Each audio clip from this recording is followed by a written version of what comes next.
What's up, everybody? Paul here from the Hoops Crew, and it's another episode of the Paul James Show tonight, Sunday night. We're on the eve of Geelong's first real, quote-unquote, practice match this week, and we're only less than 2 weeks away from the real deal beginning against Brisbane in opening round.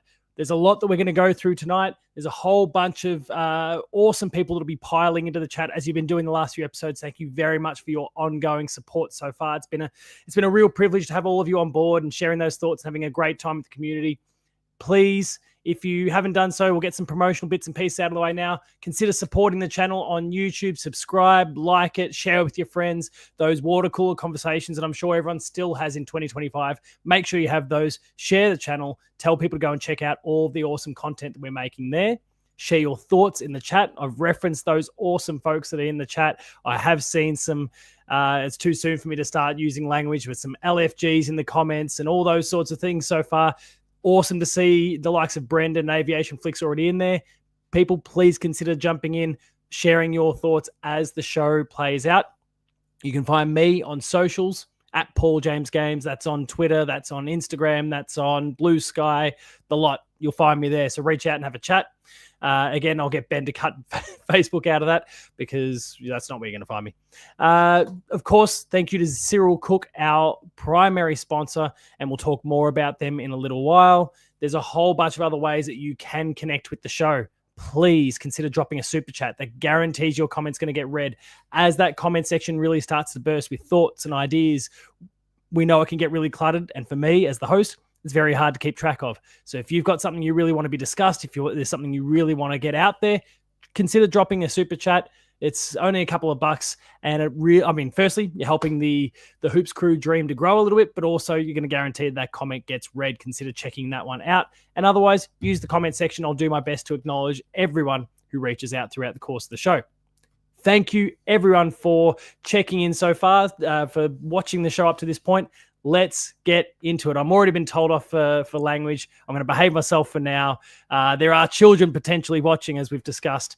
But we're experimenting with a few things tonight. We've got some segments, some things that are already available to patrons. It'll be debuting here publicly tonight on the Paul James Show. There's a whole range of other things we're going to be continuing to trial over the course of the next few episodes and weeks and months. And we're really looking forward to your feedback as the year progresses. So please consider sharing those thoughts in the comment section as we get into it. Tonight's rundown, we're going to go through some team selection stuff, or what might be some team selection stuff, because, of course, the teams haven't been published yet. Ben and I were kind of chatting about it in the lead-up. We were getting pretty hopeful and a little bit anxious that the club wasn't going to post them, and sure enough, they haven't. That said, comments, chat, if anything goes live while this show is on, please be sure to let me know. We'll backtrack to that particular topic and dive into the details around it. We are going to preview the match against Essendon. It is just a practice match, but there's plenty still to discuss.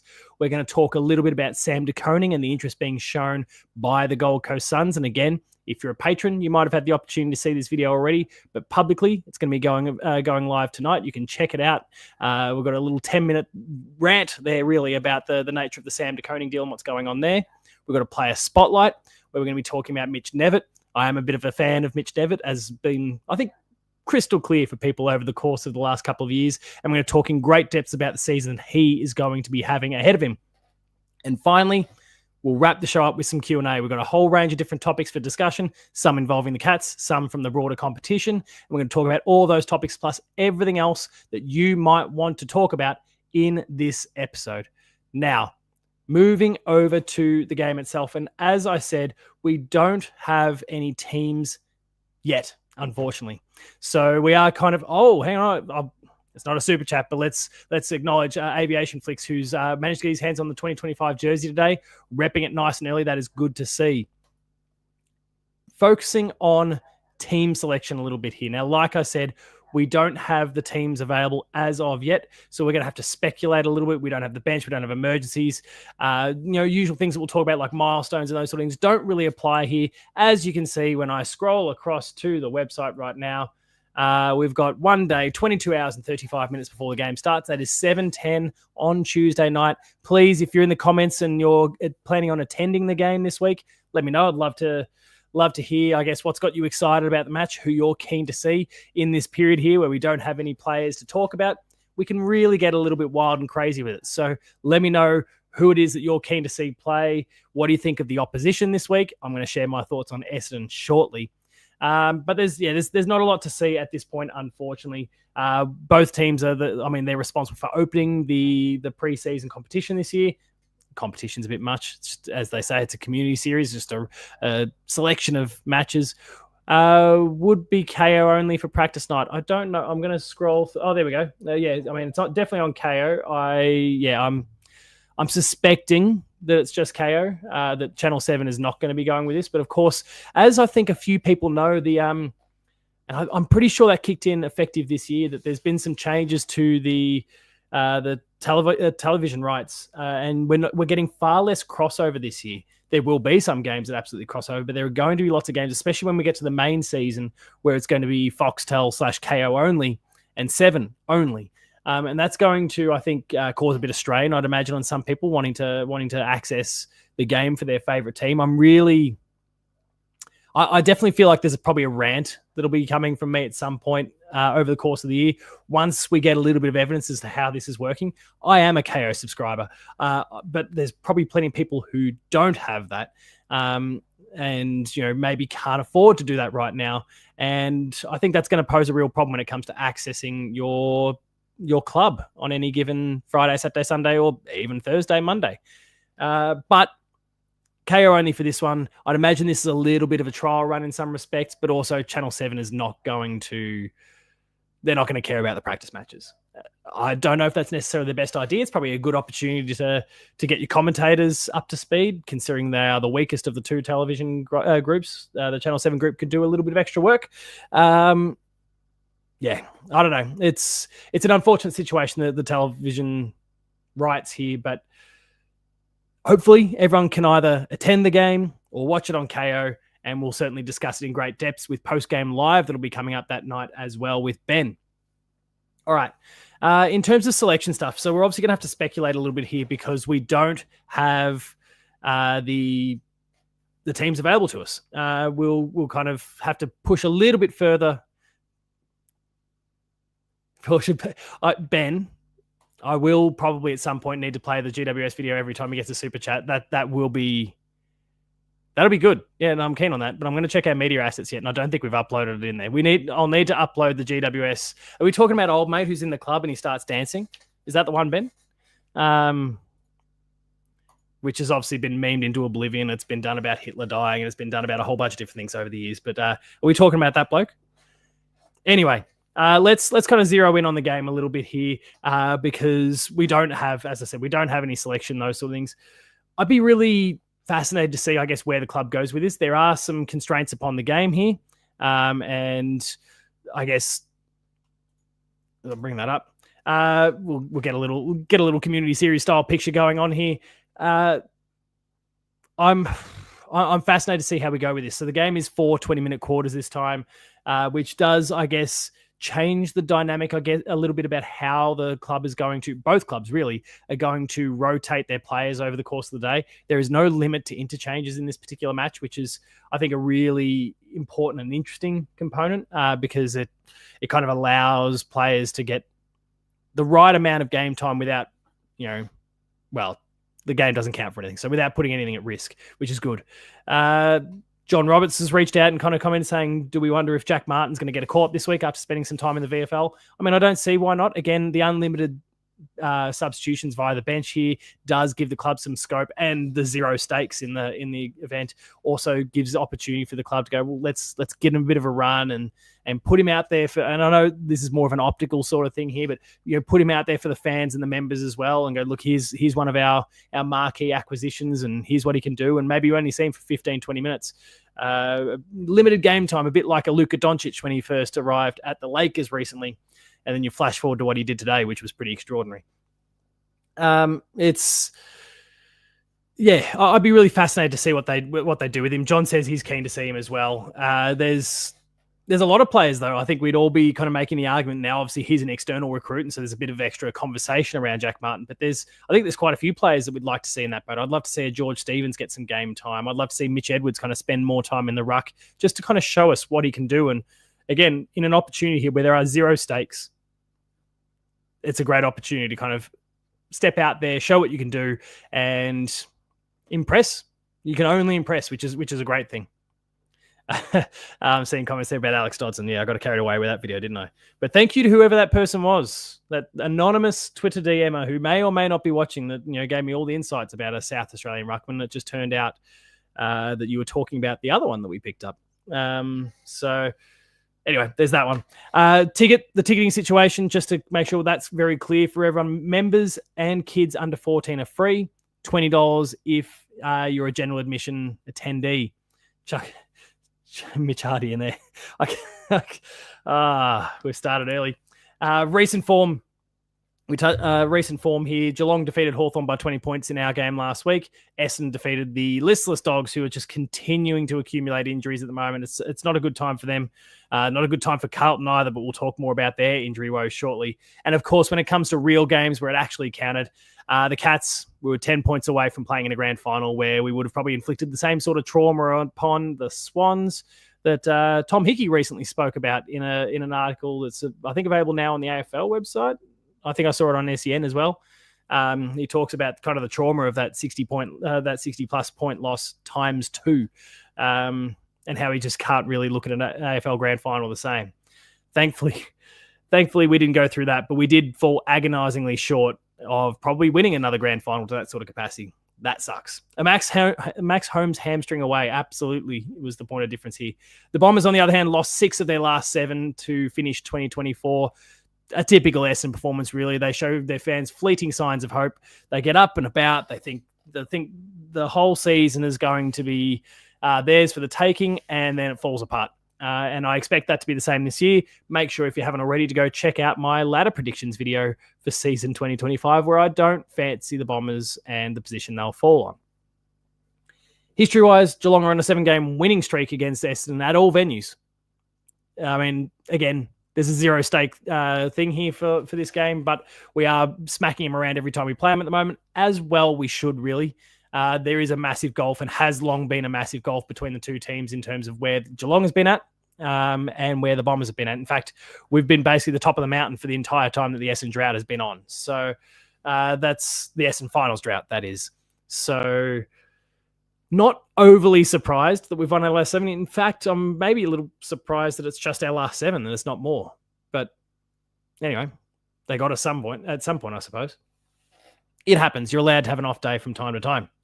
Essendon has only been to Canadian Park 3 times since 1993, and one of those games was against Gold Coast during COVID. Sorry, the notes, Ben. One of those games was against Gold Coast during the COVID year, so that's a little bit of a different circumstance again. So we've only played them twice there in quite some time, since 1993. The last time at Canadian Park, though, was 2023, where we smacked them to the tune of 77 points. Tom Hawkins kicked 5 goals, and Max Holmes with 33 disposals. Beyond this, we talk about the stakes. I've said it a few times. There are none. There's really nothing for both teams here outside of the hope that they don't get injuries. And again, that probably links to some unfortunate news we were hearing coming out of Melbourne and out of Carlton in the last 24 to 48 hours, that they've had some pretty awful ACLs hit the club. And really, I think for both clubs, for any club in this preseason period, you just want to get through unscathed. Of course, we want to win. Of course, we want to kind of experiment and see what's working and see what's not. But really, the main thing here, I think for me, and I think for everyone watching, is that we get through unscathed. And that's all that really matters. And as Brendan points out, we did start the Essendon finals drought.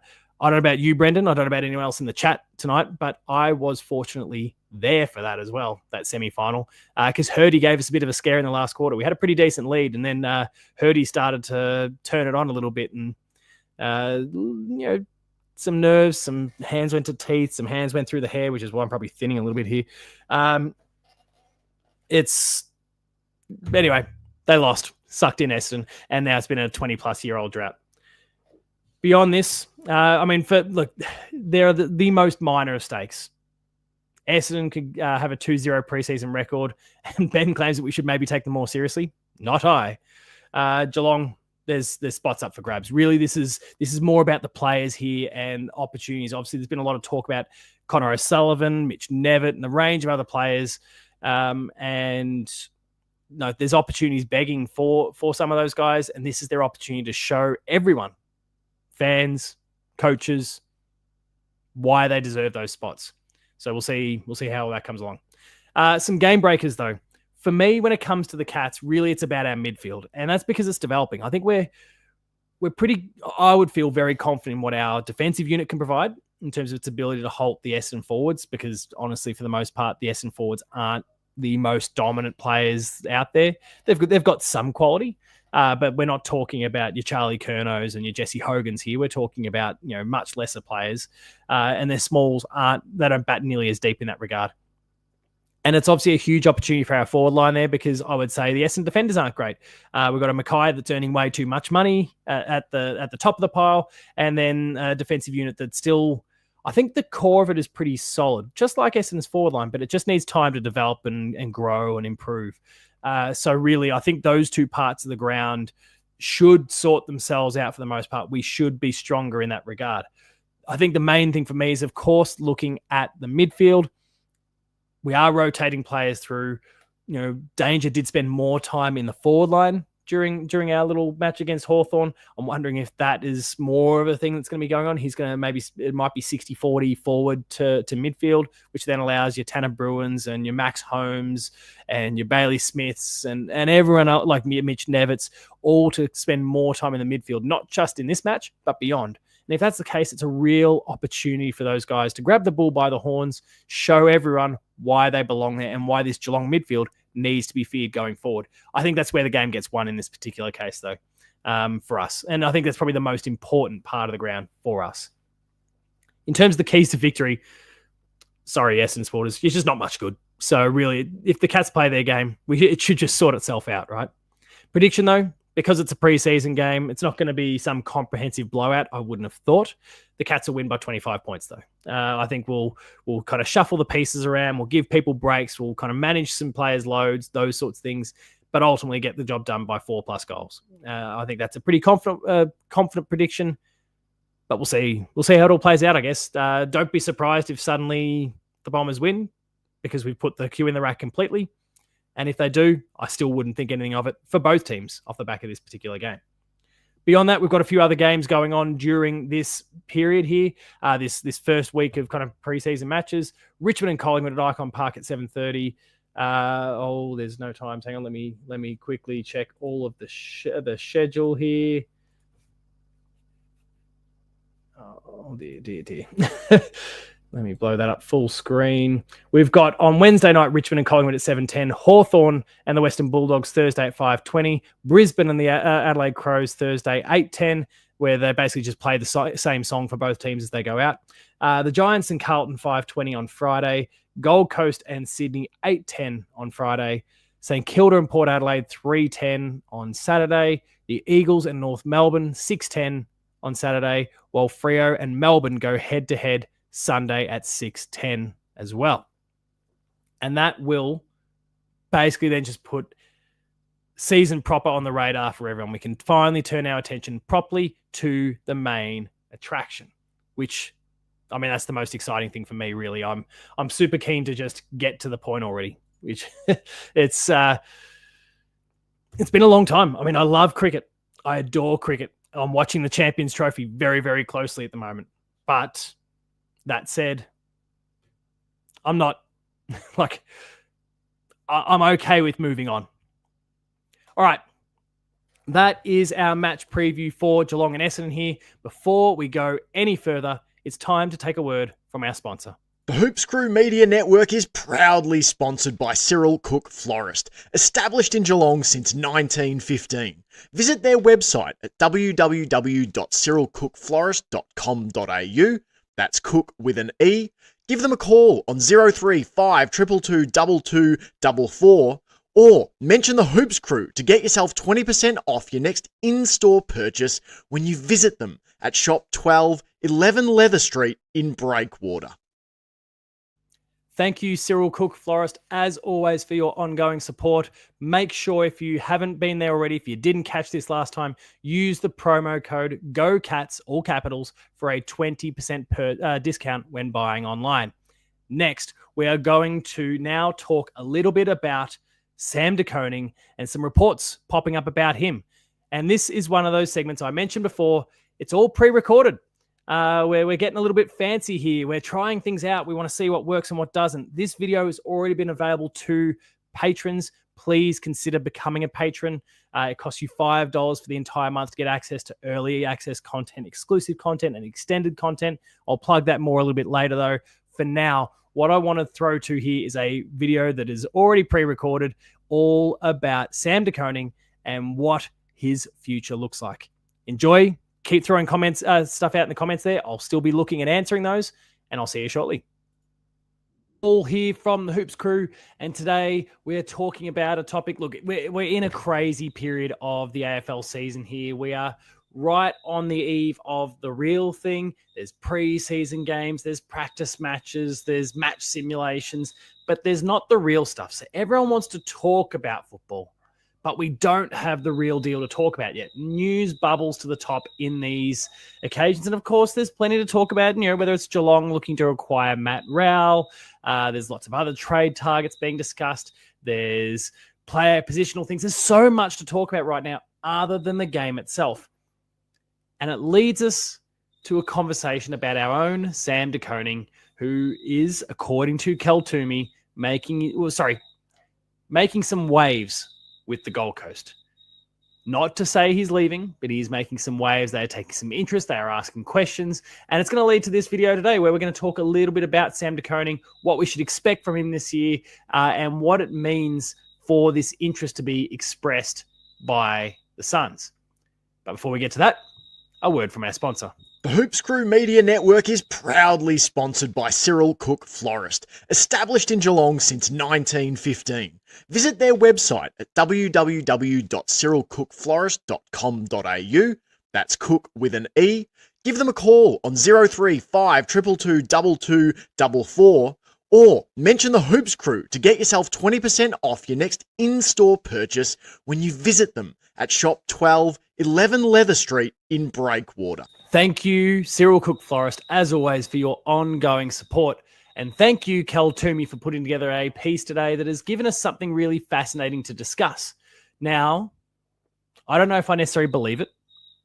And to be fair, Kel's not necessarily saying that Sam de Koning is leaving to become a Sun. But let's pick through the report, and then we'll kind of dive into some thoughts, opinions, and those sort of things. Kel Toomey, we trust him greatly. He's done some great work over many, many years now. And of course, he's just talking about interest being shown. This is not about a transaction that is more likely than not to occur. But we do like Kel. He's been a guest on Behind the Play. He's done some great things for us over the years.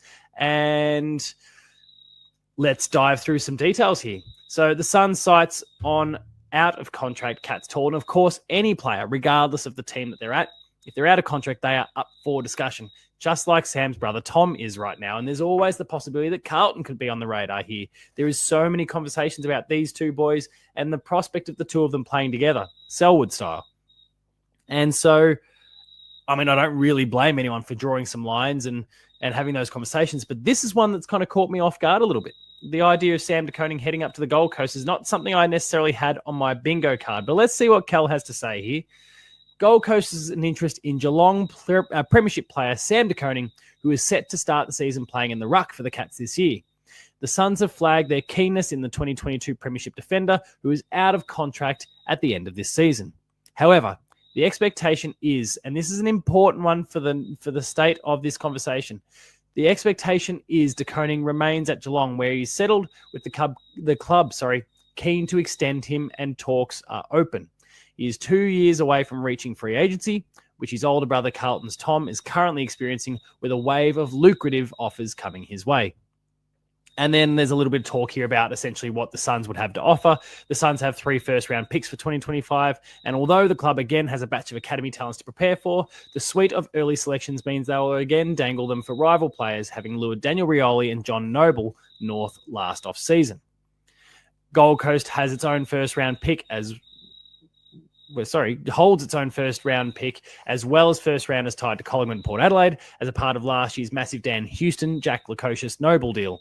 the Suns are well stocked for young rucks with the long-term commitments of Ned Moyle and Ethan Reid, as well as veteran Jared Witts and Koning's appeal looking as a key position defender, a position in which he played 23 games in 2022 as a member of Geelong's premiership side. Now, there's a little bit here, kind of talks a little bit about Sam's age profile and kind of some previous comments to shut down trade speculation. We then kind of lean in a little bit to add that little bit of extra texture there. There are some crickets going absolutely berserk outside tonight. I don't know why, and I apologize for the background noise here. But there's a little bit of talk, a little bit of texture being provided here with the talks around Tom de Koning and his 7-year offer that is, according to Cal, between $7 and $8 million. I've also seen $12 million with 1.7 a season kind of dangled in front of him as well. So there's some really fascinating deals and offers being made there. But let's dive back into the Sam de Koning part of this scenario. And I think it's important what Keller's specified here. Gold Coast are interested.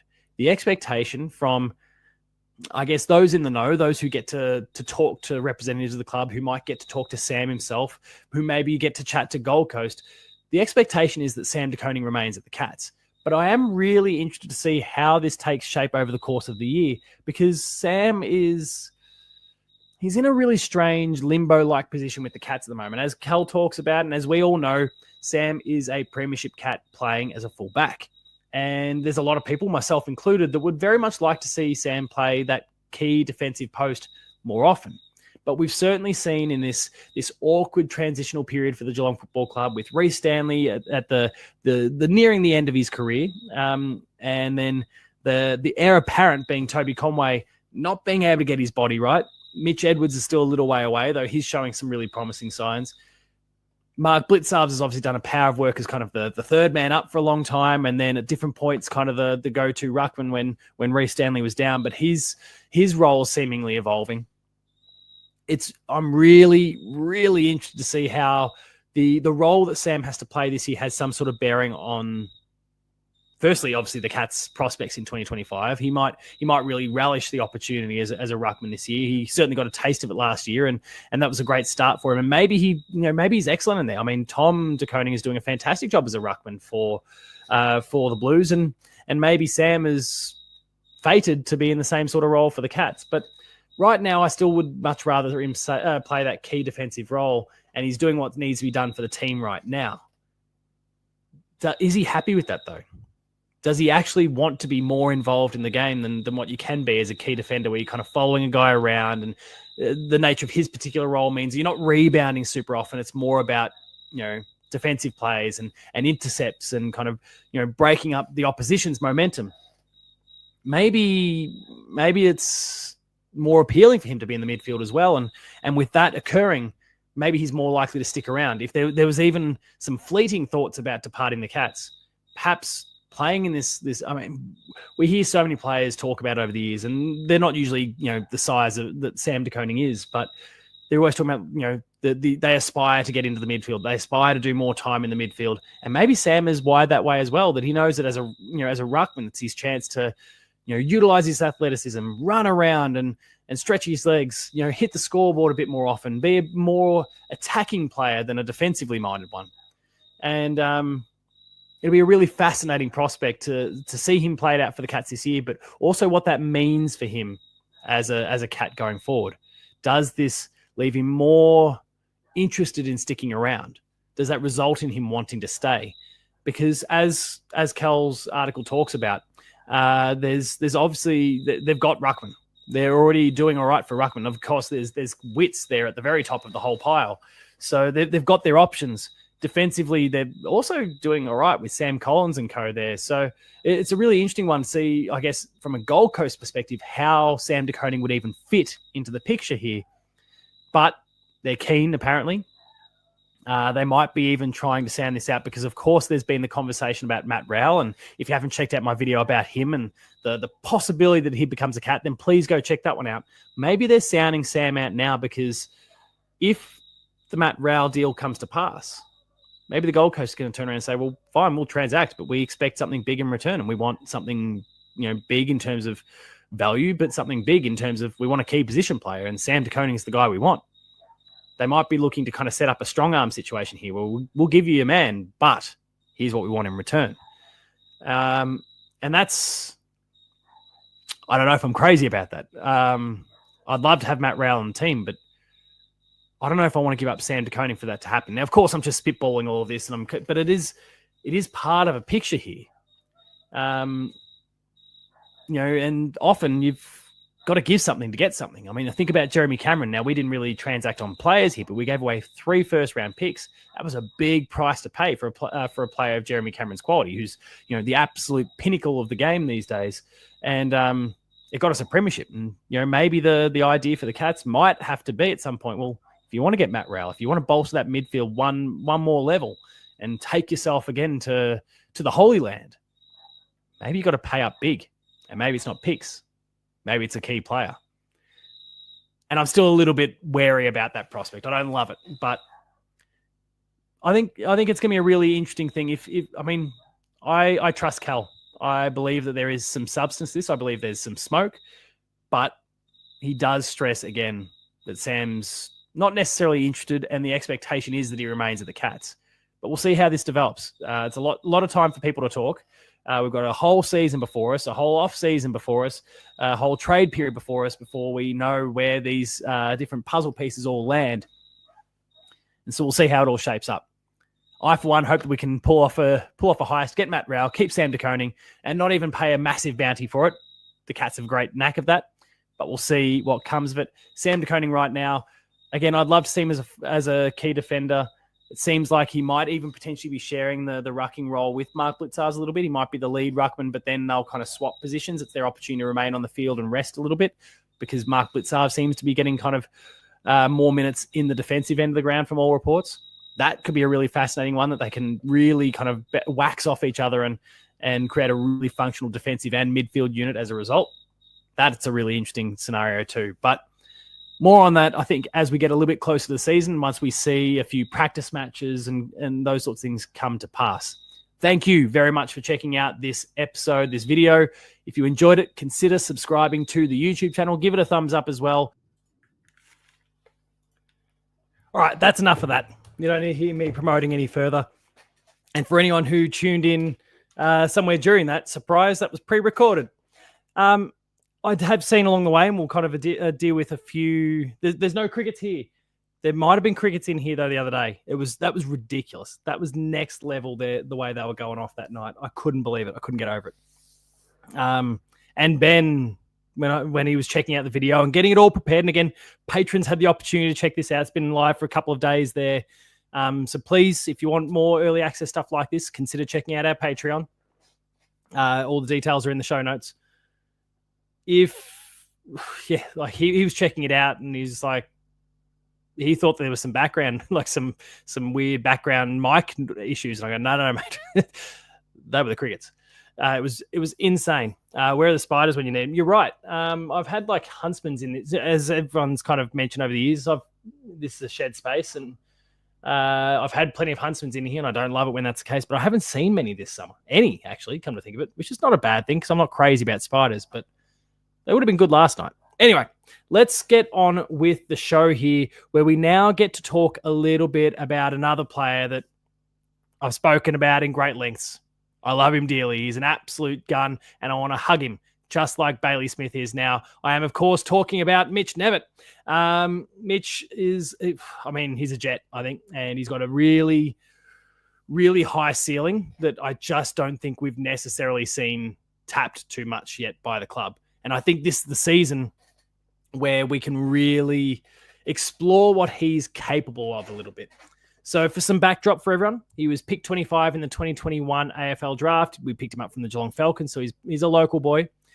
His height is 193 centimeters, which for me is a huge, huge thing when it comes to him. And he's still building out his body, and it's getting there, but that height, that doesn't go away. That's going to be a really valuable asset. As this game, like the midfielders just get taller and taller and taller. You think about Bont, you think about Cripps, you think about Fife and what they've been doing for years. Like their height has been a massive asset. And Mitch is pretty tall. 193 centimeters is a nice tall midfielder. So, Brendan, I think it's time to let go of Mitch Hardy though, right? He debuted in round 8 of 2022 against GWS as the medical sub because, of course, everyone gets debuted as a medical sub these days. Why not let him just have at it and really stamp their authority? That was a bit of a shame, but it is what it is. He's averaging 4.67 games a season at the moment. He's played 14 games up to this point, so still very, very early days, and he needs more time. And I think he's going to get a lot more of it this season. He's averaging just under 0.3 goals a game, so 1 every 3 games or so. Just under 3 games or so at the moment. But again, I expect that to develop as well. Averaging 10.3 disposals a game. That's not bad considering the amount of game time he's had. Like, he's finding the ball pretty well, and he's had some really important moments in some really important games. The thing I continually go back to is this very commanding mark that he had to take in a game at GMHBA against the Crows when he was playing kind of off the wing in that particular occasion. And he was fantastic, absolutely phenomenal. I was really stoked with that particular performance, and it told me that this is a bloke that we absolutely need to take seriously. And I was won over from that moment. I'd heard plenty of good things, and he was kind of showing this, that, and the other in the VFL. But what he did on that particular occasion really, really impressed me. And I'm hoping that he can kind of apply that on a larger scale over the course of season 2025. He's got some great strengths that he can leverage. He's athletic. He's a great endurance runner. I don't think he's a Mark Blitzarves, but he's very athletic and can run for a long, long time. I mentioned his marking. He's a very versatile player. That height gives us all as a club options.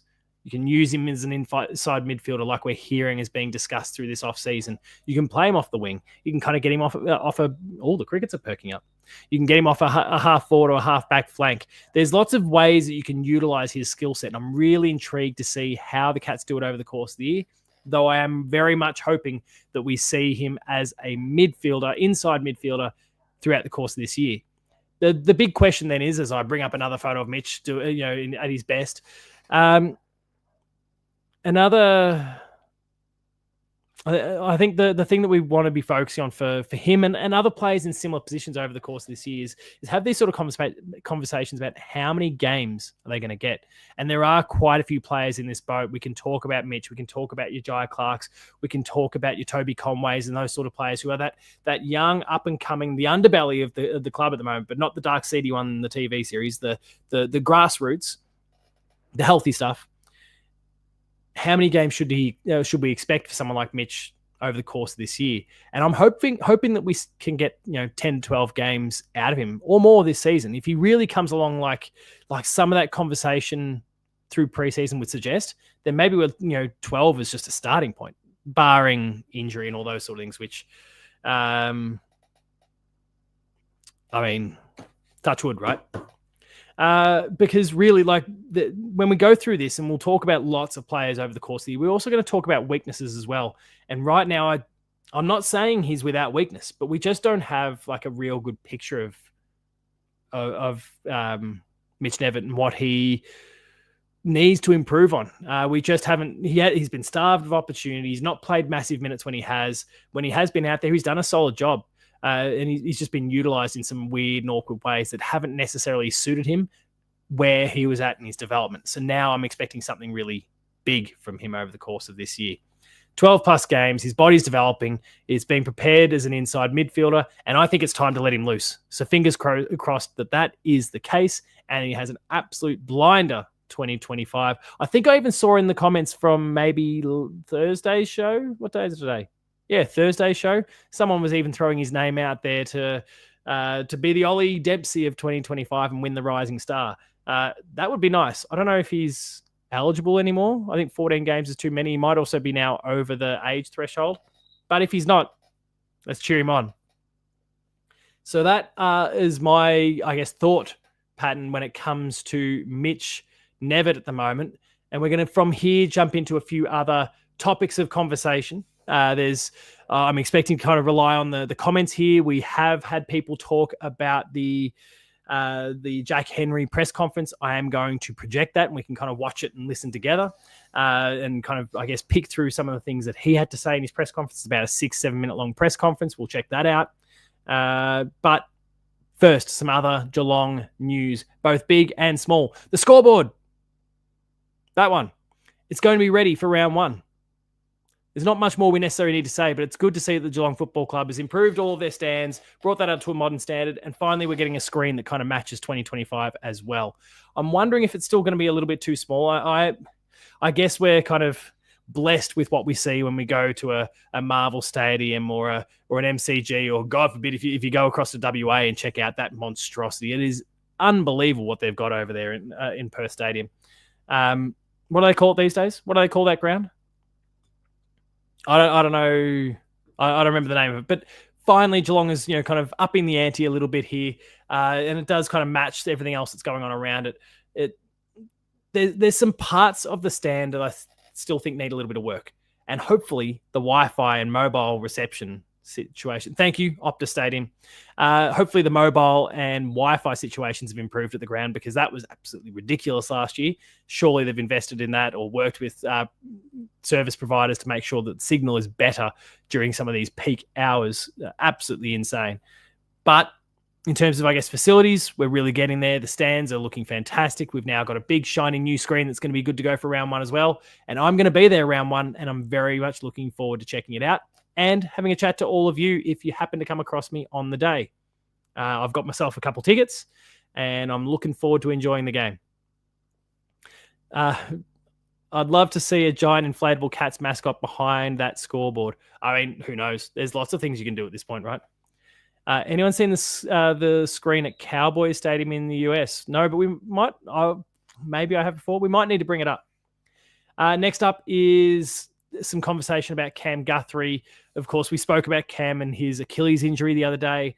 He's expected to be back training within 2 weeks, which is, I don't know, to me seems crazy fast. But I guess as far as Achilles injuries that warrant surgery, this must be on like the bottom end of that. But I think a few people said it, and I've kind of expressed it in a few different spots already. I am worried about his long-term future. I am worried that we may never see Cam Guthrie actually step out on an AFL ground at AFL level ever again to play. I hope I'm wrong, but I am getting increasingly worried about that. And I still think that Cam has a lot to offer as an experienced head, as a bigger body, as an accumulator of the ball, and someone that can kind of take some of the hits for some of the younger guys whose bodies are still developing. I think he's really, really important. But I am a bit worried that we may never see Cam Guthrie again. That would be really unfortunate. He's not quite of the same, I guess, lofty standard and held in the same high regard that someone like Tom Hawkins was. But that was awful to see Hawk kind of go through what he went through injury-wise, be chasing this final game and not quite get there. And while Cam Guthrie's got a much larger lead up to that, I'm a bit worried that opportunity may not come his way as well.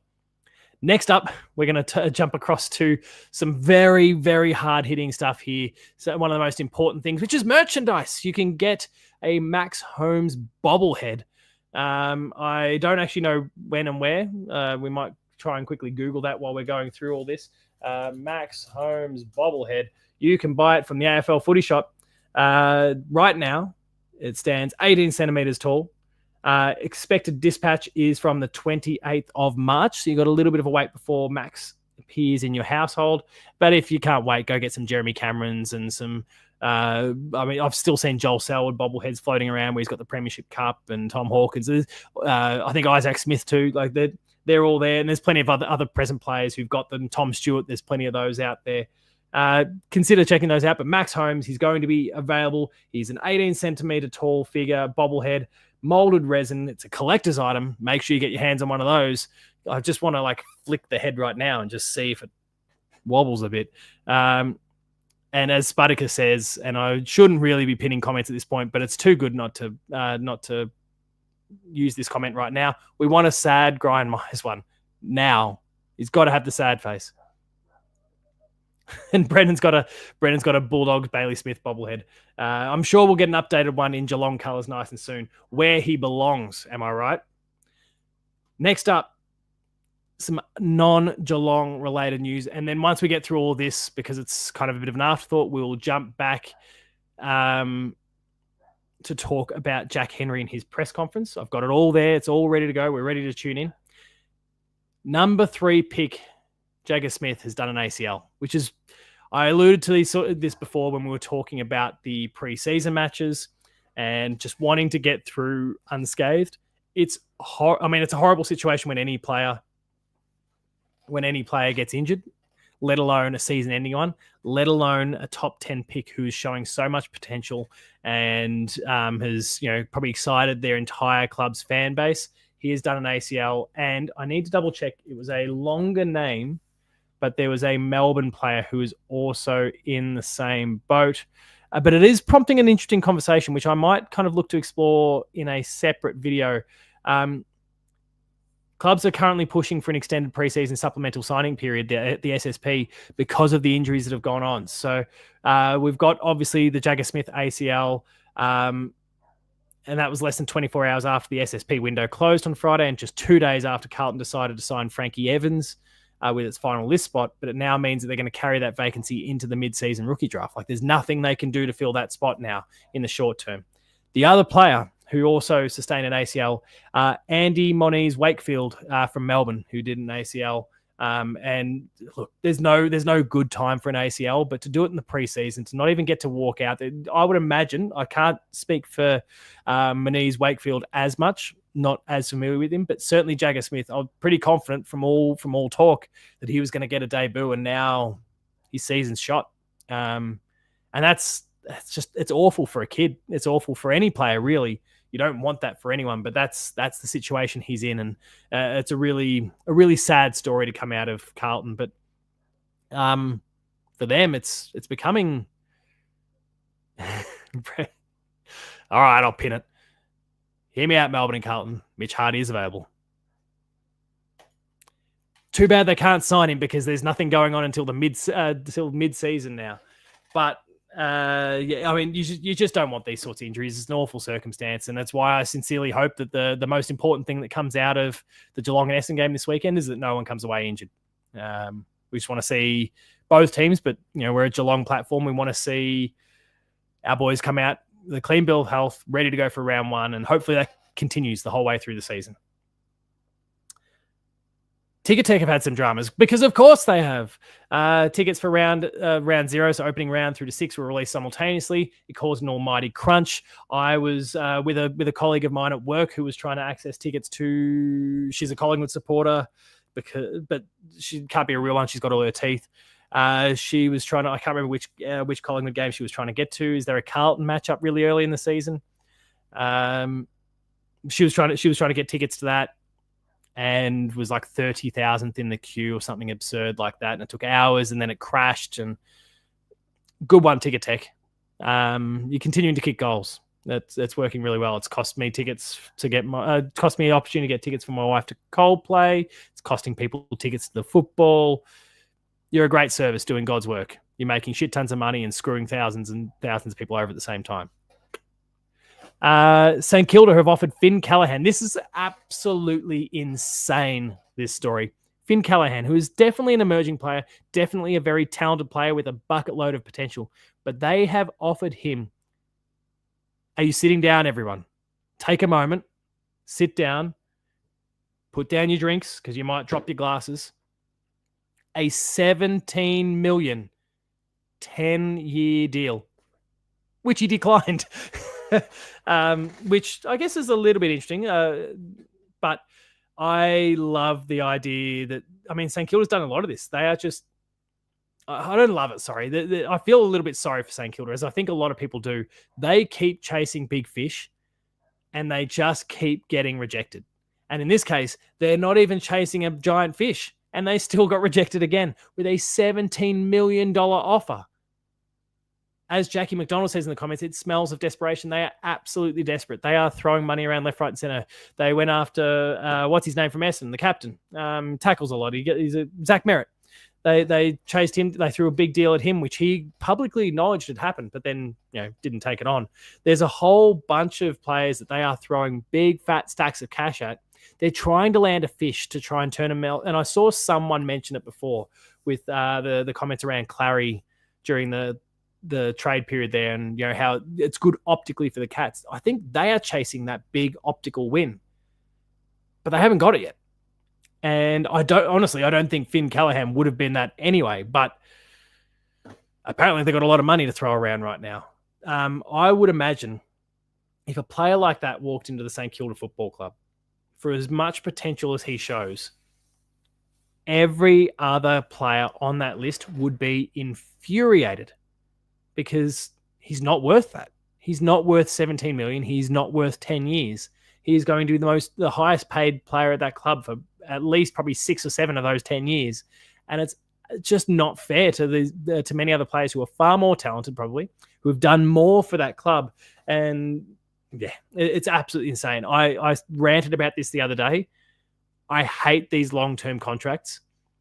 The dollars and cents around it is less of a concern for me simply because we know the salary cap overall is increasing. It's going to continue to increase as the television rights and the radio rights and all, especially as you get, we're seeing it with cricket, with Amazon and those sorts of companies getting involved. As soon as we get more online providers also get involved and more direct streaming sort of options get involved, that's more money coming in, which can then get passed on to the players. I can understand the amounts going up. 17 million in this current climate is still a crazy amount and definitely not what I would say he deserves.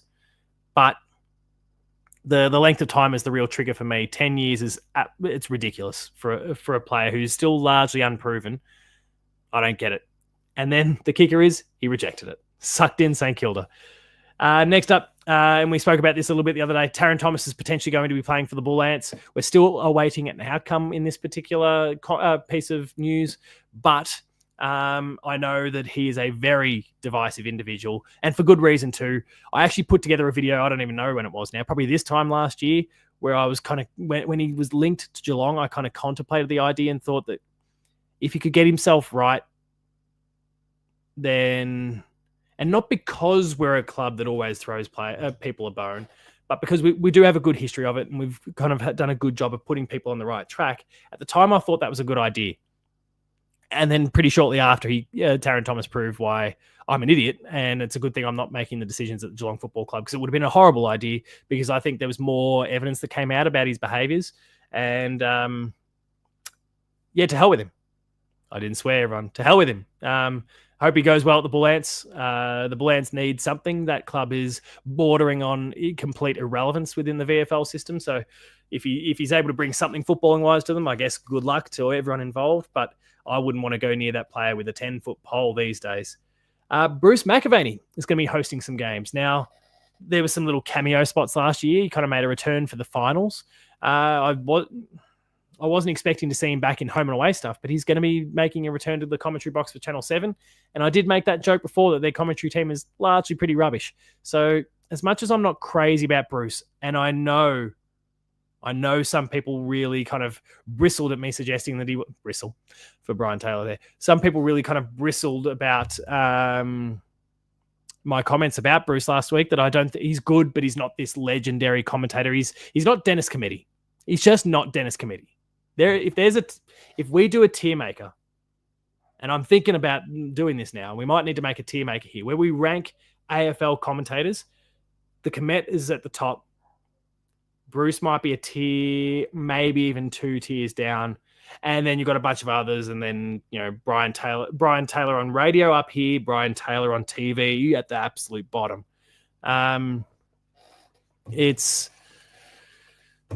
We're getting already some positive support for the tier list. Of course, Cameron Ling must be in the A+.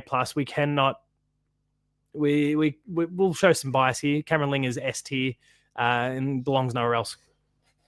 But I think, setting aside my stupidity around the whole thing, Bruce is, I think, going to be really important for them. It's interesting that he's back, because I'm sure, I could be wrong. Someone confirm in the comments. I feel like health was kind of a part of it. I feel like that was part of this situation. Maybe he's in a better place, maybe because it's this very limited kind of part-time sort of role that makes it okay for him. It's the right sweet spot. But I think it's going to be really important. I think he's probably needs to come back and be a bit of a mentor to some of the others.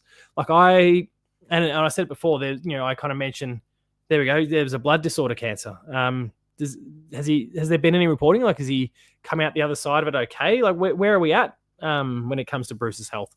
As much as I don't think he's the greatest commentator of all time, we don't want to wish ill on anyone, and we don't want horrible things like cancer to be inflicted upon people. So I presume if he's back, he's in better health. If not, he's recovered. But I think there's a lot to be said about what he could offer as a mentor to a lot of the others. I mentioned before, I was talking about Brian Taylor, and James Brayshaw's in the same boat here, where I really enjoy them as Triple M radio commentators. But because the way they commentate the game fits that sort of, well, for me, because I like the entertainment along with the commentary around the game, they fit perfectly in that environment. Where I don't think they fit is in the Channel 7 box, because you can see and you can feel that they are having to dial it back. They're having to dial back the ranting, the raving, the stupidity, and those sorts of things. And I think you can feel that they're not themselves and not overly genuine when they're in the box. You can actually see kind of a bit of Brian come out when he goes to do his roaming Brian thing. But when they're actually commentating the game for TV, it just doesn't feel genuine. So, or, it doesn't they're holding back, I think is kind of the thing there. So I'd love to see Bruce get in the box. He'll be great for them, but also he'll be a great mentor to some of the others. And there's I think there are plenty of people coming through that have talent, have the ability, but they need to kind of build that out and give them more time. And they'll get there. But right now, if you're, and we don't have much of this choice anymore because of the way the television rights have been kind of divided up in the last 12 months. But if there was an option to choose between 7 and Foxtel/KO, I would choose Foxtel and KO every single time. And again, I go back to what I said before. Not everyone has that luxury. Not everyone's able to pay it or is willing to pay for it. But I can, in my case. And I would choose KO's commentary team every single day of the week. They are just so much better than what Channel 7 has been offering. Next up, and I'm going to be very careful about this. I don't really want to indulge too much of the speculation that may or may not pop up in the chat now either. This is our now second to last story that we'll go through here, and then we'll jump across to the Jack Henry press conference. An AFL player has been charged with rape in the Geelong area. Now, I've seen comments online. I've seen comments in our Discord. And if you want to check out the Discord, I'm pretty sure Ben's put the link to the Discord in the show's description. And if that's not there, someone let me know and I'll make sure I pin the Discord in the chat. But this is it's a really tricky topic at the moment because no one is naming names. And I have been a little bit vocal about that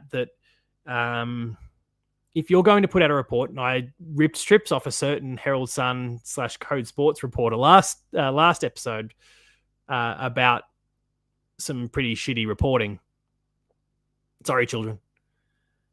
The fact that we've got a report going out there saying there's an AFL player in the Geelong that was in the Geelong, was charged for a rape in the Geelong area.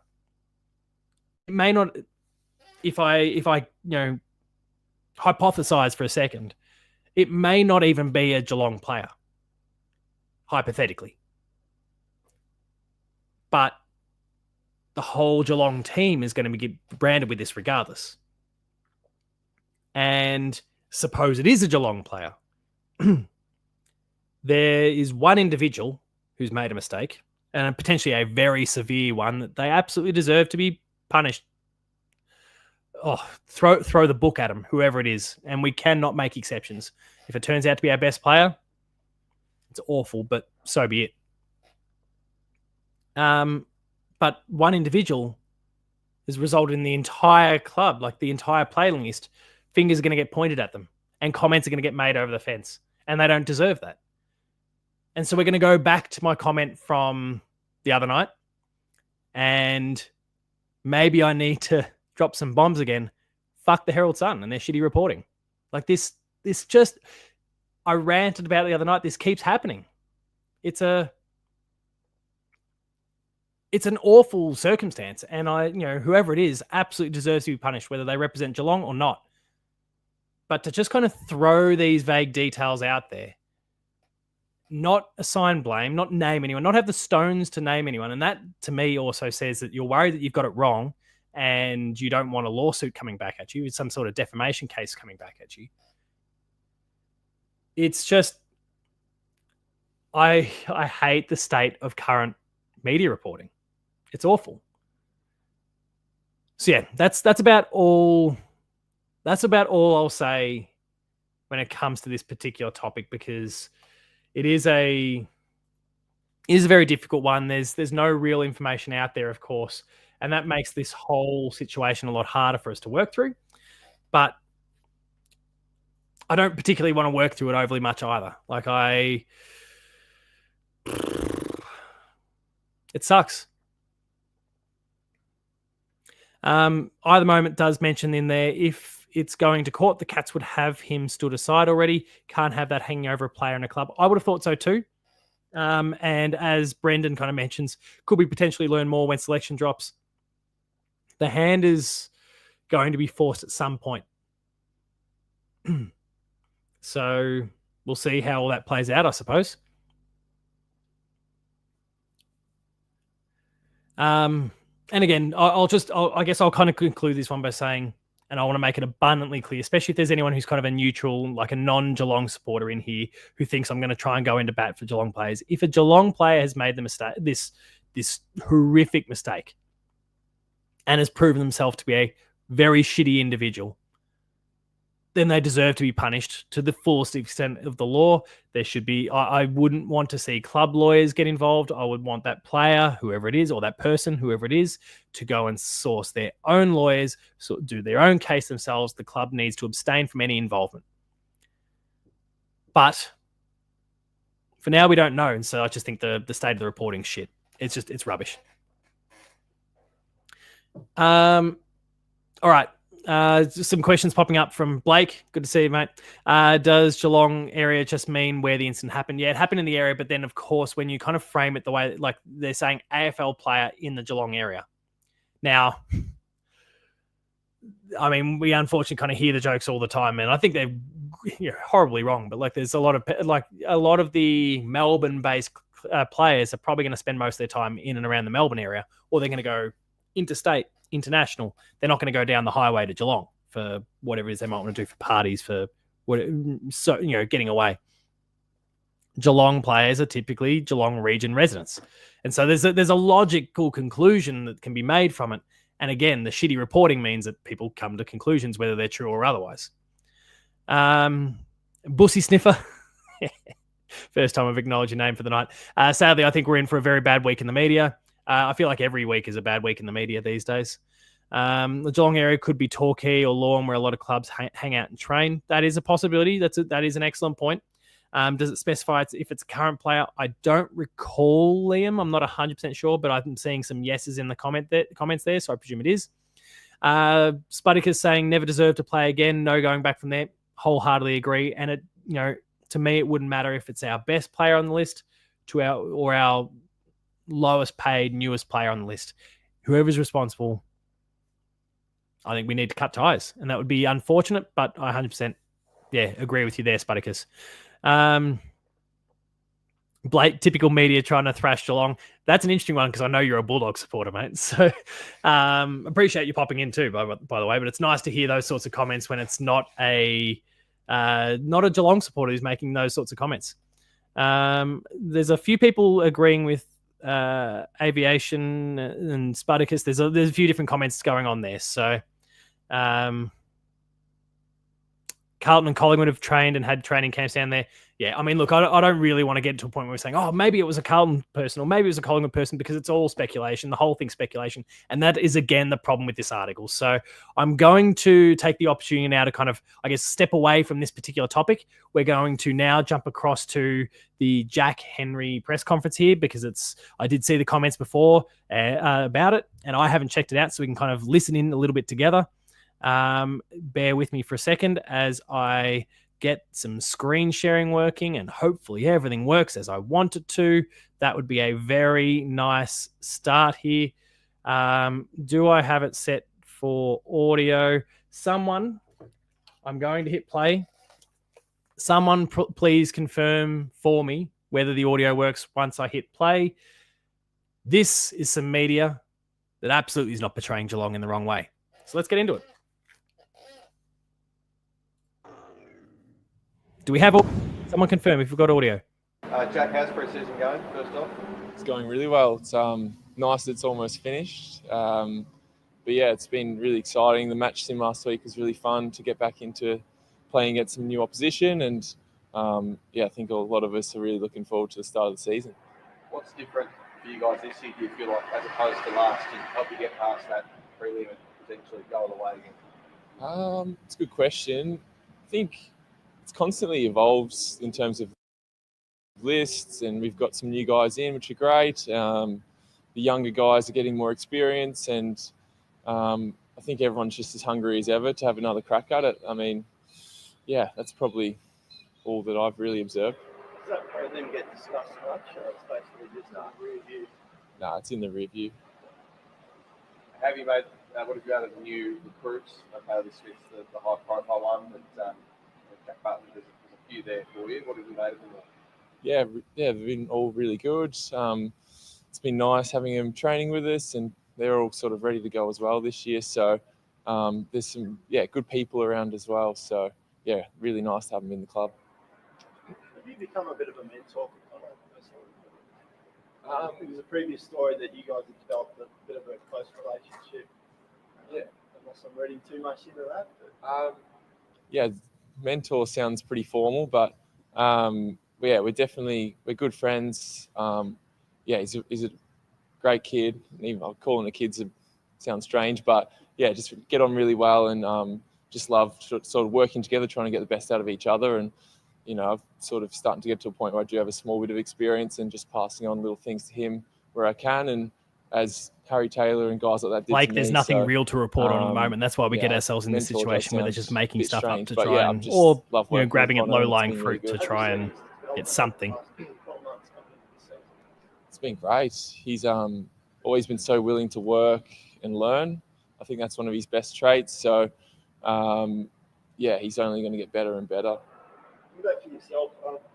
You had those foot injuries before. Is this most confident you think you've got coming into a season in recent seasons, you feel? Yes, definitely. I mean, got through last year, which was nice, and but then being able to have a full pre-season this pre-season, and probably as fit as I felt in a long time. So I'm really excited for hopefully what I can bring this year, and it's good. Obviously recommitting as well for long term. Pretty happy with that, having your future here. I assume you want to play for the rest of your career. That's definitely the plan. So I've got the next 5 years here. Blake's right. Some of these questions are dog shit. Footy club. It's given me so much. You're just fishing for anything. Can't see it anywhere else, obviously. And I'm just looking forward to hopefully giving it, be competitive for the next 5 years as well. I mean, as we that's the whole goal, is just wanting to keep showing up every year and doing our best and trying to push as far into the season as possible. So hopefully they can be similar to how the start of my career has been.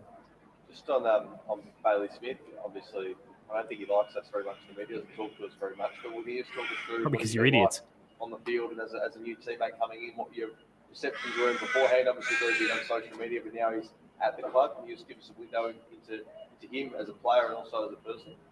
Yeah, I'm not huge on social media myself, so I've never really followed his whole presence on that. But for what I've seen in person, he's a very driven person, very competitive, and really just tries to get the best out of his footy. So you see how he goes. Even just the match sim here on the weekend, last Monday, he's just he wants to win and he loves competing, and so that's pretty amazing trait. And he's really drives those standards along. Have you changed anything up, perhaps with your own personal development, something that you're just doing for yourself this pre-season, as opposed to what you need to do as per the club requirements? No, I just pretty much follow the requirements. I mean, if it's small modifications just to look after my body, given the sort of the not as complete pre-seasons in the past, then that's sort of what we'll do. But I haven't really missed anything at all. So I just try and get what I need to get done. Do you feel like, as a club, you are pretty well placed to avoid going back down the table again later, as some of the other clubs have done? You guys are bucked with friends, really. Do you feel like you're well placed to continue defying the equalisation measures that the AFL tried to put in place? That's not a bad question. We sort of it's sort of hard to really get a gauge on how you're going to go. I mean, every year you kind of can try and project how the season's going to pan out, or, so I mean, to say that we're going to be anything this year, it's hard to really say, but I mean, it feels as good as it's ever felt in terms of how we're training and the personnel we've got around us. So, I mean, if that's anything to go by, hopefully we can have another successful year. Would you like State of Origin to come back in footy? I'm not sure how much you may have watched back in the day, but would you be keen for it? Oh, I probably wouldn't get the call up, so it doesn't really bother me, but, whatever the people want. Though we spoke about injuries before, would that perhaps be the biggest challenge that you've had to overcome in your time? Yeah, definitely. What do you think of that from those experiences? Just built resilience, probably. Just probably learnt not to take things for granted, like sort of see how easily it can get taken away from you just through little recurring injuries and whatnot. So it probably helps me definitely enjoy my time when I'm on the field this past season and every other game I've played. Is that something that you still need to be mindful with your preparation, or are those injuries pretty much, like the prelim we spoke about that is in the review?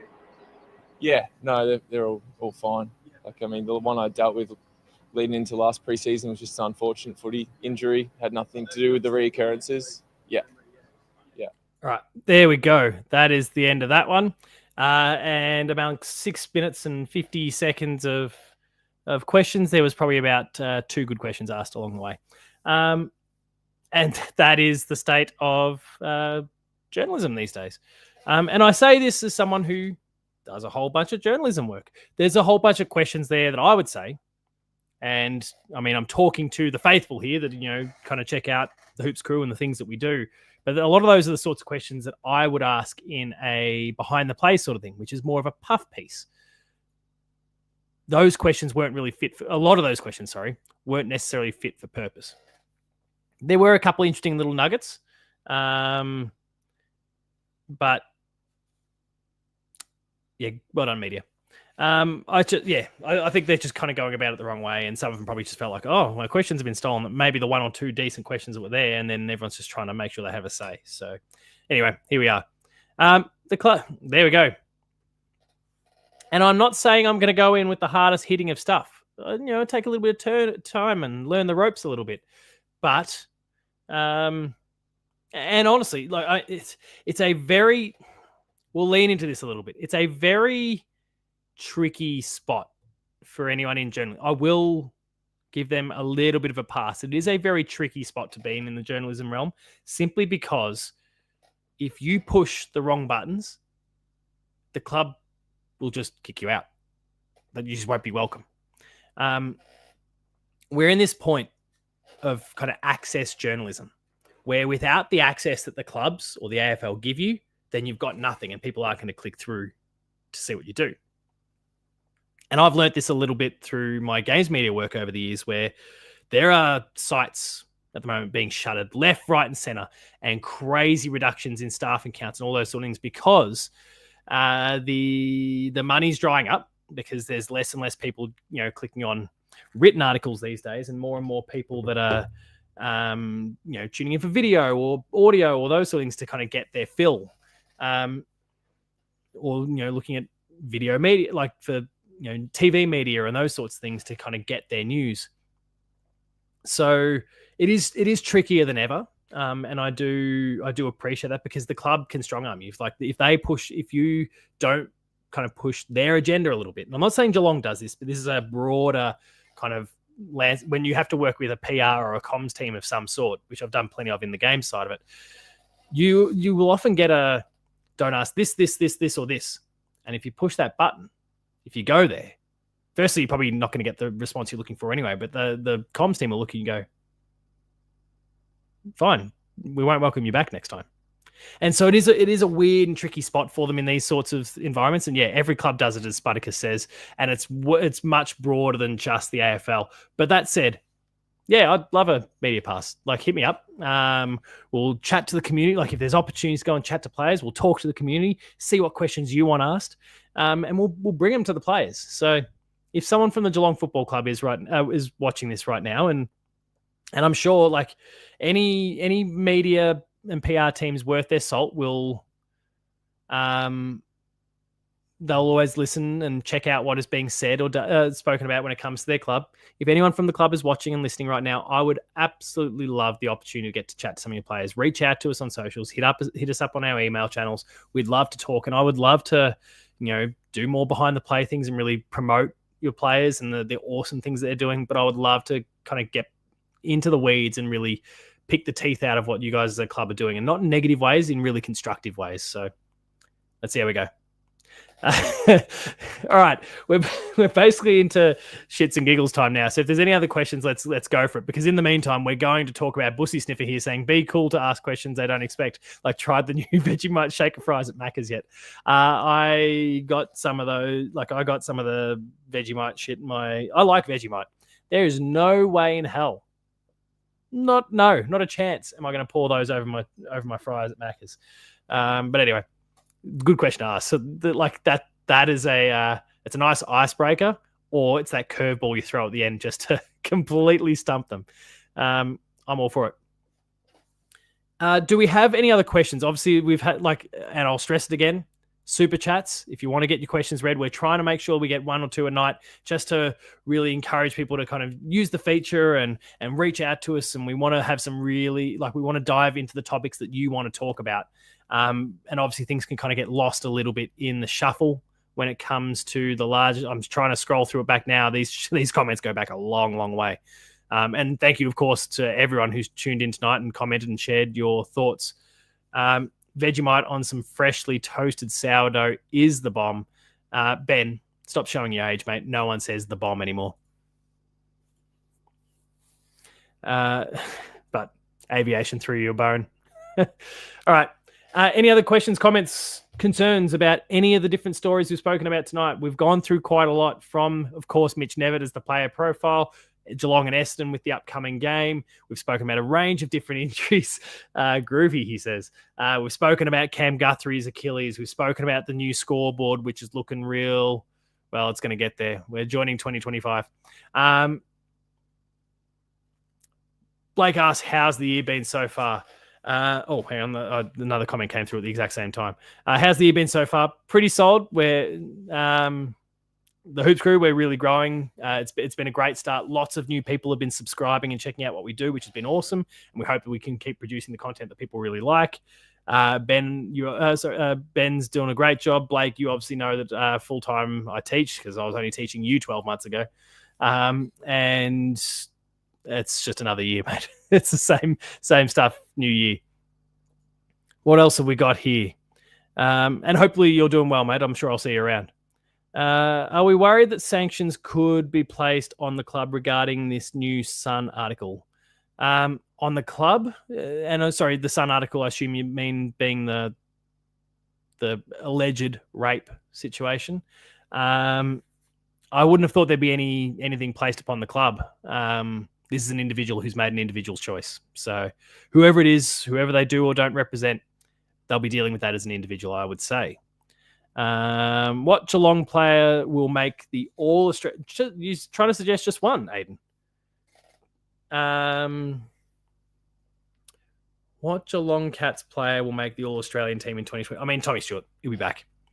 He'll be back. So get around him. Ben shouts out, and I'll make sure to lean into it a little bit myself as well. Thank you to everyone who's subscribed this month. I did mention it's been a really solid start.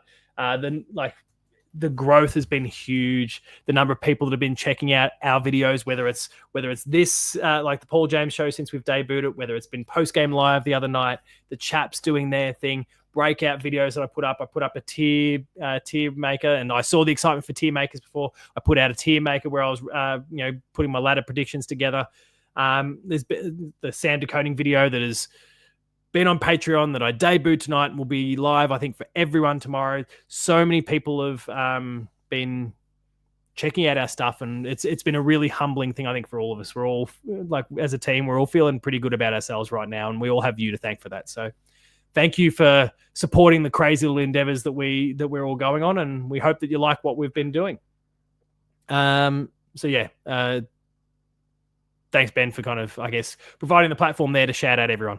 And I guess, beyond that, I guess all Australian. So I said Tom Stewart. I think Zach Guthrie comes really close this year, but the problem Zach Guthrie, I think, faces is the Tom Stewart problem. That he kind of really thrived when Tom Stewart was injured a couple of years back, and again when Tom Stewart was in the midfield last year, because he basically plays the Tom Stewart role, but do you have the ability to have two playing that role simultaneously? And I think he takes a back seat to Tom Stewart. So I would love to say Zach Guthrie, but that probably depends on Tom Stewart a little bit. I want to see Brian actually break through this year. He's that close, and I mean, can you imagine the sourpuss look on his face when he gets his blazer? It'd be perfect. He needs to put on that look just for everyone. And Jeremy Cameron's got to come close, right? Charlie Curno's battling some injury woes. Carlton tried to say he's coming back for round one. I don't believe him as far as I can throw a football club. So there's opportunities. There's absolutely opportunities. Jesse Hogan's going to be under more scrutiny this year. He's a brilliant player, but he's going to get extra attention, I have no doubt, this year. I think, there's a chance that Jezza could be an All-Australian and a Coleman medalist once again. And I cannot stress this enough. Max Holmes is going to make the jump this year. He's going to come real close in the Brownlow. He's a smoky for the Brownlow. I'm not going to go as far as to tip him, but he's a smoky for the Brownlow, and he'll be an All-Australian as well. They're my four.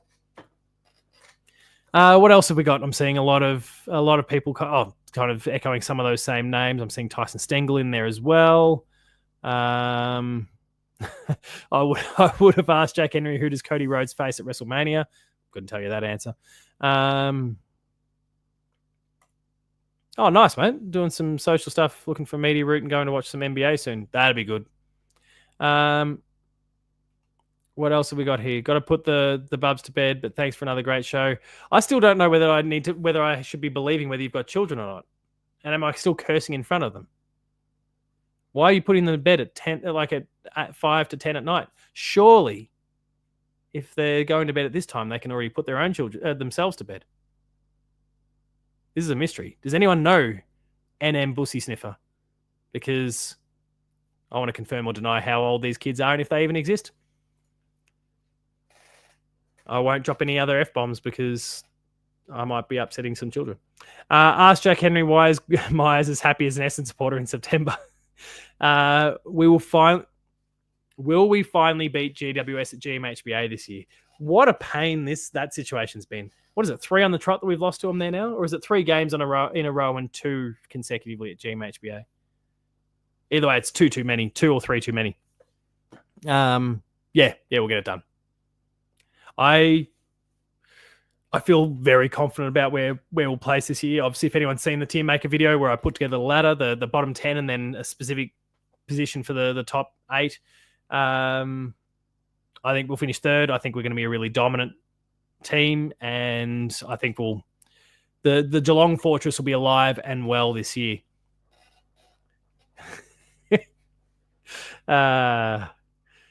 By that profile, it looks like he's 10. And if he's 10, he's very entertaining. So continue to do your thing, Bussy Sniffer. I just smashed a mosquito against my arm. Jack Henry. I want to talk a little bit more about Jack Henry off the back of the video just before. I'm thrilled that he's coming into the season with a clean bill of health. Obviously, some people will recall a nickname that I assigned Jack Henry last year. And for anyone who's new to the channel, I'll reiterate what that nickname was, because it was sexually inappropriate. So Bussy Sniffer, if your children are here, put them away now. I called Jack Henry Foreskin because when things get hard, he disappears. And that was because he was in a pretty rough period. He was having a pretty rough time of it at that particular period, and he wasn't necessarily acquitting himself in the best way that I imagined, and I think we all knew he could. He really turned that around in the second half of the season, and kind of I'm seeing the laughing emojis piling in. It was a good time, that nickname. That got a lot of good reactions. I think Brendan in particular was a real big fan. It's back. I'm still seeing him pile in. It's good value, that one. but he really came good in the second half of the season, kind of became, like, I guess, re-emerged as the Jack Henry that we've known for a while, that hasn't been hampered by these ongoing foot injuries. And seemingly, if he's had a good, clean and positive pre-season, then hopefully we're getting a Jack Henry that is back to his absolute best throughout season 2025 as well. I'm still seeing some comments about the nickname in there. It doesn't get old. It's a good one.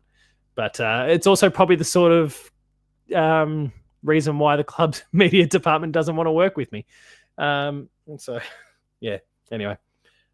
We'll come up with sexually explicit nicknames for every player at the club. That can be our next big video. Send your ideas through in the comment section. Any other thoughts before we start to wrap this one up? Because we've gone nearly an hour and a half at this point. It's been a very good, very robust conversation, considering that we weren't even really able to lean into team selection this week. It was basically a 15 segment of the show that we just cannot possibly talk about. Who's going to design the meme? Not I. And no. Tui was two balls. Who called him that? Was that his actual nickname? Was that a nickname he had at some point? Oh, yes, I'm aware of this one. Heard a joke about Ollie Henry. They called him Crumb Nuts because he lost his left nut. Here we go. Either moment with a question. Just make my own team selection. I'll be looking to do that probably in the future if we ever find ourselves in this sort of situation. Which of the draftees debut first? I'm going to say Jay Polkinghorne. I've heard a lot of really positive comments about him, like from players just even off the back of the scratch match against the Hawks the other day. Lots of people really heaping some praise on him and really singing his name out in ways that we heard a lot of scouts highlight during the during the off season, where he's known for his ability to mark strongly in a contest. And Alex Dodson. What could have been? But we'll back in our players. We'll back in. We have to back in our legendary head of recruitment. Because he's just not put a toe wrong in years. I'm trying to bring up our list so that I can get everything right, because I've gone blank on his name. Jacob Mollier, our ruckman that we picked up. Another South Australian ruckman who was apparently doing some very good things, so I'm glad we got him. But I think Jay Polkinghorne will be the one. He can kind of, I think, be introduced into the game in the, I guess, most seamless of ways. So, yeah. And as Either moment says, he can really fly for the ball. I think he's the one. But then, you're obviously specifically talking about our recent draftees. There's obviously some of those from last year that we could, potentially see debut as well. There's quite a few I'm really fascinated. I want to see Stevens get a gig. I think he'll be really important. Obviously, Killian Burke having come across from Ireland, we don't mind ourselves an Irish experiment, and giving him an opportunity to play at the highest level nice and early. So I wonder if Killian Burke doesn't get himself an opportunity, whether it's necessarily quote unquote deserved or not, I guess is a whole other thing. But I think there's opportunity there for him. And I'm going blank on his Ollie Wiltshire. Ollie Wiltshire again is another one that's hung on from last year that I think could serve us quite well as well. What else have we got here? Which Geelong player would make the best ballerina? We're really scraping the bottom of the barrel here, aren't we? But I'm seeing Bradley Close, Zach Guthrie. Spartacus asking if Zach Tui is heading back to Irishland or staying here. I believe he's staying here, but also he went off to the jungle for that ridiculous I'm a celebrity, get me out of here show. I guess aviation nailed the other half of my point there, which is I believe he was going to go off and play some Gaelic though, which he's more than entitled to do. He's going to be rocking up as a rock star. All right. I think as the conversation gradually devolves a little bit further, we'll look to wrap things up for this episode of the Paul James Show. Thank you, everyone, for having tuned in tonight. As always, this is meant to be going for an hour. We've gone for an hour and a half once again. And again, we did it without even previewing, like being able to talk about team selection. So good on us. Thank you, everyone, for joining me. There's been some great conversations, some great topics. We've had to work our way through some really difficult topics as well to discuss. And I thank everyone for the contributions they've made. It's been a pleasure, as always, to get to chat to you. And as Brendan says, it's going to be an interesting week. We'll see how this one all plays out. Thank you, everyone in the chat, for your constant support and thoughts and comments. This stream of comments has been awesome. Love having you on board. Love hearing all that you've got to say. Here's the content lineup for the week. Monday, 8:30. That is tomorrow. The tipping point. Just the tip, as I will continue to call it, with Ben. Debuts. He's made it available for the patrons already. And if you want to become a Patreon supporter of the Hoops Crew, consider checking out the Patreon. It costs you just $5 for the month. You'll get early access to a whole range of awesome content there. The tipping point would have been one of those. It will go live publicly tomorrow at 8:30 for everyone. You're going to get Ben's ladder predictions as well as a tipping strategy that he plans on applying over the course of this year. We'll see how well it works for him. You can also go check out, and it's in the show notes, my tipping video, the tier maker one that I've referenced before. You can go check that out. I rank where every single AFL team will finish on the ladder in season 2025. On Tuesday at 10:45 p.m, right after the practice match against the Bombers, it is post-game live. Ben will be up late with you to talk all about just the tip with Jack Henry. We're meant to be signing this off properly, and it just completely broke me. All right, post-game live, 10:45 on Tuesday night with Ben. I might try and pop in for a little while as well, but this is the best platform for all of you to jump in live and chat, not just in the comments section, but on camera with Ben, talk all about the game that was. And we want to hear your thoughts. Please come along and join us for that. Post-game live is getting closer and closer to returning for season proper 2025. I am really excited for it. I'm really excited for comments like Brendan's going forward. I've got to unpin that one. Wednesday at 8:30 p.m, the Chaps Chat Cats has been bumped to Wednesday because of post-game live. It's a recap of the Essendon game, though. However, Ben's actually claiming that post-game live might be earlier at 10 p.m. if he leaves early. You cannot leave early, Ben. If need be, I'll start the show, and then you can take over. Thursday at 8:30 p.m, I'll be back again with the Paul James Show to recap the Geelong and Essendon game, and as well as deal with a whole range of other silly topics like Nuff as well. So stay tuned for all of that. Sunday at 8:30, again, the Paul James Show. Thursdays and Sundays, must-watch internet. 8:30 both nights. Buckle in. It's going to be a ride this year. It's going to be a pretty loose sort of show at different points, I'm sure. We've only dropped one F-bomb, and we've only made one explicit joke tonight. We'll see how that continues to go over the course of the year, though. Again, this might be the reason why the club doesn't want to work with me. Thank you, everyone, for having tuned in. As always, please make sure to check out the channel. If you're tuning in for the first time tonight, subscribe, like, share it with your friends. Get as many people dialed into what we're doing as possible. We are growing at a massive rate at the moment. We thank all of you for that support. Share your thoughts in the comments section. If you're watching this after the fact, please drop your thoughts in there. We'd love to hear what you've got to say. On socials, you'll find me at Paul James Games on Twitter, on Instagram, on Blue Sky, not on Facebook. Thank you to Cyril Cook for all of your ongoing support. We love working with you. We love the idea of working with you going forward as well. It's been an absolute pleasure, and can't wait to do more of it over the course of this year. Thank you, everyone, for having tuned in to the Paul James Show tonight. It's been an absolute pleasure again. Thank you, everyone, for watching. Remain Geelong strong, and I'll see you later.